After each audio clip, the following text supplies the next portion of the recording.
Hi, in this video I'm going to show you how to visualize a time series in Excel.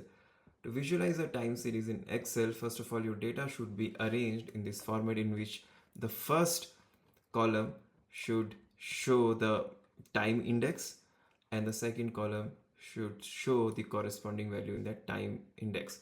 So here I am showing a data in which the number of motor vehicles produced in the United States are listed against the year. So to construct the or to visualize the time series, select the data, okay, which is the number of motor vehicles produced. Then go to insert, then select this option which is 2D line and select the first one. Now this is your time series plot.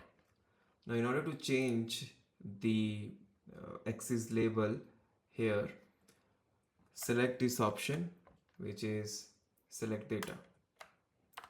Now here it is asking where are the axis labels or horizontal category axis labels.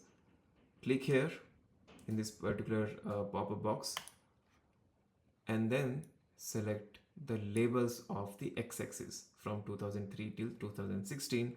Press enter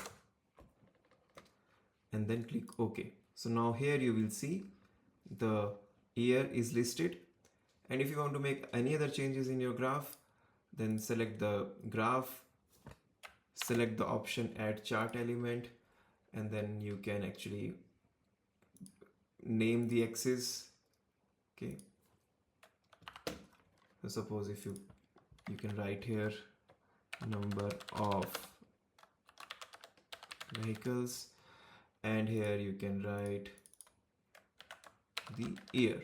So that is how you construct a time series plot in MS Excel and use the options which are in the MS Excel to add elements into it.